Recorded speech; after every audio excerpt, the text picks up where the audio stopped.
할렐루야. 이 시간에는 우리가 하나님께 드리는 11조와 헌물에 대해서 말씀을 좀 드리고 싶습니다. 어제 공예배를 마치고 나서 늦은 시간에 한 외부교회 성도를 만났습니다. 그분과 어떠한 신앙 상담을 하면서 참 제 마음이 무거워졌어요. 왜 그러냐면 그분이 한 교회 오랫동안 섬기면서 나름대로 헌신을 많이 했는데 이제 2024년도에도 더한 헌신을 교회에서 요구하는 거죠. 그런데 문제는 본인이 이제 빚도 많고 더 이상 헌신할 만한 이 어떠한 이 재정적인 능력이 안 되어지기 때문에 이걸 어떻게 해야 되냐 하면서 참 이렇게 무거운 그 주제를 가지고 와서 저에게 상담을 해온 거죠. 저도 그런 내용들을 다 할 때 참 마음이 무겁고 어찌할 바를 모르겠습니다. 그래서 오늘 내가 이 돈 문제, 하나님 앞에 드려지는 헌물 문제에 대해서 저의 솔직한 마음을 좀 드러내고 싶습니다. 여러분, 이 11조의 기원은 창세기에서 찾을 수가 있겠죠. 하나님께서 그 택한 아브라함이 이제 하나님의 지시한 땅으로 가다가 함께 그 여행에 떠났던 조카 롯이 이제 소돔과 고모라에 머물고 그곳에 또 주변 국가들이 쳐들어와서 조카 롯과 그리고 모든 재물까지 다 약탈해가는 사건이 기록이 되어져 있죠. 그 소식을 들은 아브라함은 이제 그가 같이 이 생활하던 그의 하인들을 데리고서 이제 추적해서 그들을 물리치고 하나님의 놀라운 능력으로 이제 조카 그 롯도 구출해내고 더한 이 탈취물을 얻게 되어지죠. 당시 살렘왕 멜기세덱이 그때 아브라함을 만나서 하나님은 그 아브라함을 축복하게 하시니 아브라함이 이제 그에게 그동안 이 탈취했던 그 소득의 10분의 1을 이 멜기세덱에게 11조 하는 내용이 성경에 기록되어져 있습니다. 그게 이제 헌금의 11조의 기원과 같은 말씀이고요. 또 출애굽한 이스라엘 그 백성들이 광야의 여정을 걸어갈 때에 그 다른 족속들은 레위 족속들에게 하나님 앞에 그 헌금을 하게 하죠. 그래서 그 드려진 10분의 1을 가지고 그 레위 족속들은 또 성막을 잘 치리하고 하나님의 제사할 떡을 또 분향하고 그리고 또 자기들의 일부 그걸로 바로 이 월급과 같이 생활을 하게 되어지고 그런 일들을 이렇게 해 나갔습니다. 우리가 구약 성경의 제일 마지막 성경의 내용은 바로 말라기서에 있죠. 말라기서에 보면은 너희가 하나님께 11조를 드릴 때 너희 곡식에 너희 곡간이 차고 넘치지 않은 걸 시험해 보라 하는 아주 귀한 말씀이 또 기록이 되어져 있지 않습니까? 그런데 이런 11조에 대한 내용은 신약에도 계속 사실 연결이 되어져 있어요.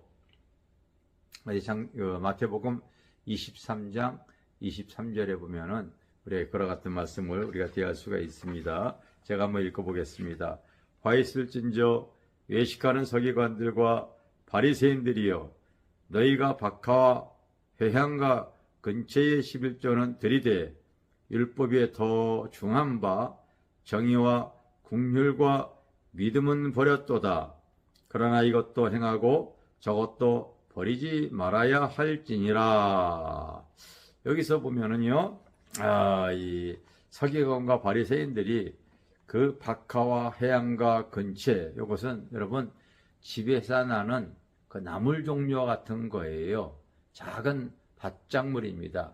쉽게 말하게 되어지면요, 바로 우리가 이 시골에서 작은 텃밭에서 이 방울토마토라든지 그 야채라든지 고추라든지 이런 그 소득을 얻었어도 당시 서기관과 바리새인들은 그에 대한 11조를 드렸다는 거죠. 그런데 내가 이렇게 철저하게 11조를 하면서도 더 율법에 더 중한 바 정의와 긍휼과 믿음을 버렸도다 이런 말씀이 나오죠. 이 헌물에 대해서 이 정의와 국률과 믿음은 버렸다. 그래서 이것도 행하고 저것도 버리지 말아야 할지니라 주님이 가르쳐준 말씀이에요. 여러분, 나는 이 주님이 하신 이 말씀이 우리의 헌금 생활에 굉장히 참 우리에게 주시는 진리라고 저는 생각을 합니다. 여러분, 우리가 헌금도 하나님 앞에 그것이 의가 되어지고 바르게 드려져야지만이 하나님이 보시고 기뻐하실 줄 믿습니다. 그런데 그렇지 못한 헌금 생활이 오늘날 많이 종용이 되어지고 있어요. 그건 그렇게 되어지면 거래가 되어지고 하나의 장사가 되어지는 모습도 막 드러납니다, 여러분. 제가 이 초창기 때에 이 목회하기 전에 먼저 기도 생활할 때가 있었어요. 그래서 기도원 같은 데 가서 하나님께 기도를 준비하고 있었는데, 그때 당시 한국의 유명한 기도원에서 아주 유명한 그 부흥강사 목사님을 모시고 산상 집회를 해서 사람들이 수백 명 모였었던 그 기억이 납니다. 그런데 부흥강사 목사님이 말씀을 잘 증거하시고 나서 이제 헌금 시간이 되어졌는데, 그때 이런 얘기를 하시는 거예요. 이 기도원에 바로 이 성전을 좀 수리를 해야 되기 때문에 바로 한 1억 5천 정도가 필요하다고 말씀을 하셨어요. 그러면서 그 헌금을 하실 분이 있냐고 물어보는데 너무 큰 고액이다 보니까 손을 들는 분이 없었습니다. 그랬더니 그때부터 이 부흥강사 목사님이 계속 말씀을 하시는데, 그러면 누가 1억을 하십시오, 누가 5천만 원 하십시오. 그래도 그 금액이 나오질 않으니까 그러면 3천만 원, 1천만 원, 700만 원, 500만 원, 300만 원, 100만 원. 이게 여러분 그때 제가 너무 그 헌금을 강요하는 그 시간을 오래 걸리다 보니까 이렇게 시간을 제가 얼핏 봤더니 그 헌금에 대해서 내기하려는 그 시간이 한 40분이 흘렀어요. 제가 참 그때 그 예배를 참석하면서 마음이 무거웠습니다. 그게 하나님께 정의로운 여러분 예배고 헌금이겠습니까? 나는 그렇지 않다고 봐요. 또 제가 이 집회를 다닐 때였습니다. 집회를 다닐 때 한 지방에 부흥회를 가게 되어졌는데, 그곳에서도 외국 교인들이 많이 참석을 했어요. 그래서 이제 첫 시간 예배를 마치고 그 초청한 교회 담임 목사님과 함께 저녁 식사를 하게 되어졌는데, 저녁 식사하는 도중에 그 목사님이 대뜸 이런 얘기를 하시는 거예요. 목사님, 내일부터 다시 그 집회를 할 때 헌금 좀 많이 걷어주세요. 그런 얘기를 하시는 거예요. 이 집회를 하기 위해서 바로 이 여러 가지 행사도 집회 비용으로 우리가 준비를 많이 했고, 또 광고도 내서 광고비도 내야 되고, 목사님한테 사례도 드려야 하기 때문에 바로 헌금을 많이 걷어줬으면 좋겠어요. 그래서 성도들이 은혜 받으면은 하나님 앞에 이렇게 드리게 되어져 있습니다. 얘기를 했는데 그거로 끝나야 되잖아요. 그런데 그 다음날 또 예배 마치고 나서 식사를 하는데 또 똑같이 얘기를 하시는 거예요. 그러니 강사로 저희가 참석한 제 자신이 부담스럽겠죠. 그게 여러분 정의롭지 못한 거죠. 제가 그래서 목사님에게 말씀드렸습니다. 목사님, 저희는 집회 다니면서 좀 어렵고 힘든 교회는 사례를 받지 않았습니다. 사실 그랬어요. 이 교회도 어렵다고 하니 저희가 사례받지 않을 테니까 목사님 부담 갖지 마시고 우리 그냥 오신 분들에게 하나님의 그 심령을 부응하는, 하나님 기뻐하는 집회를 했으면 좋겠어요. 이렇게 말씀을 드렸죠.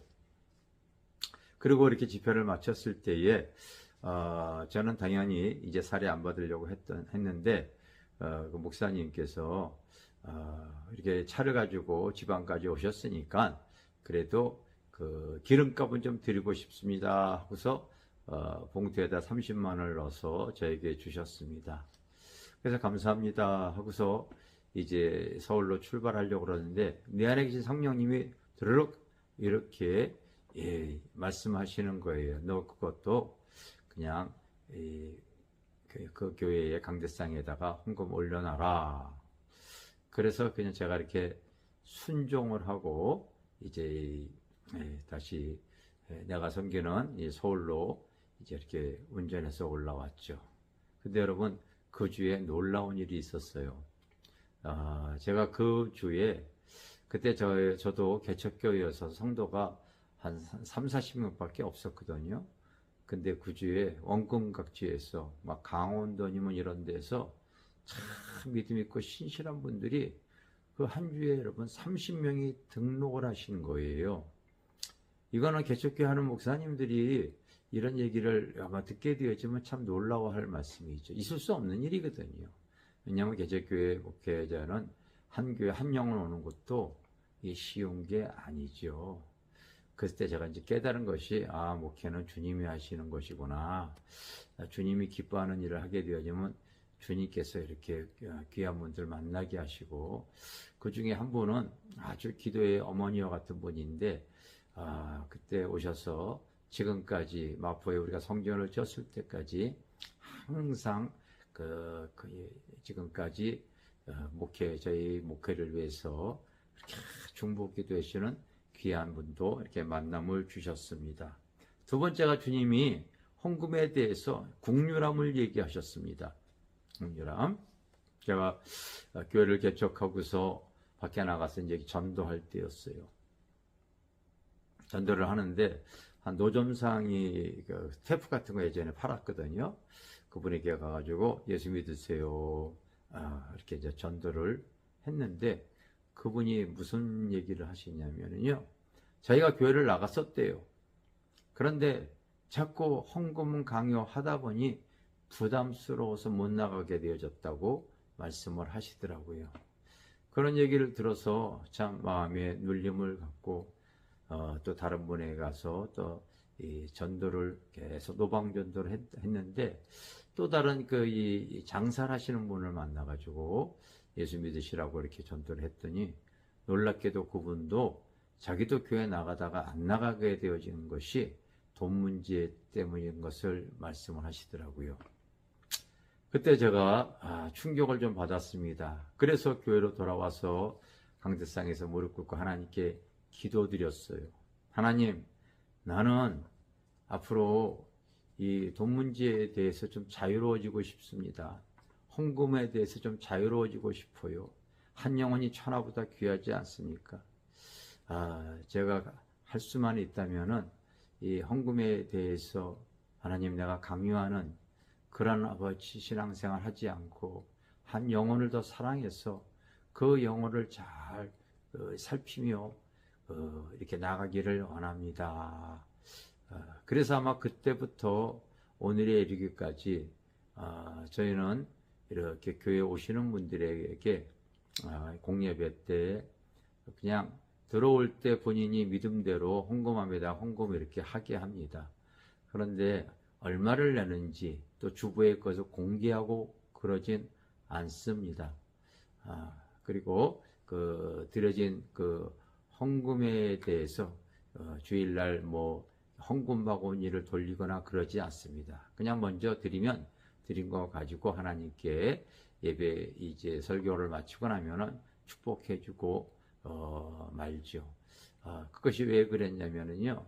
그때 제가 하나님께 고백했던 돈 때문에 그 교회에 나오지 못한다고 하는 소리를 듣고 나서 천하보다 귀한 영혼이 돈 몇 푼 때문에 그 신앙 잊어버리는 거 원치 않았기 때문에 지금까지도 그런 헌금에 대한 모습을 제가 이렇게 지금 갖고서 살아오게 되어졌습니다.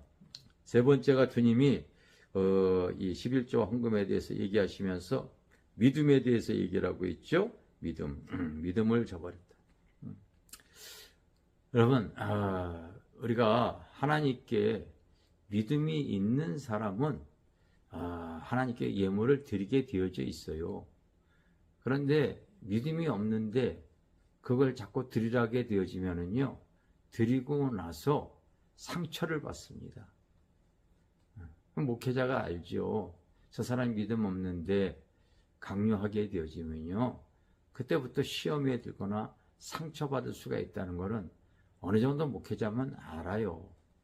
그러니까 한 영혼을 소중히 여겨야 되기 때문에 주님께서 이 헌물에 대해서 그 11조와 헌금에 대해서 말씀하면서 제발 좀 정의와 긍휼과 믿음으로 하나님께 드릴 수 있도록 하기 원해서 주님이 우리에게 이렇게 가르쳐 주신 줄 믿습니다. 진리를 알지니 진리가 모든 것을 다 자유케 합니다. 우리가 여러분 하나님께 드려지는 헌물 맞습니다. 드려야 합니다.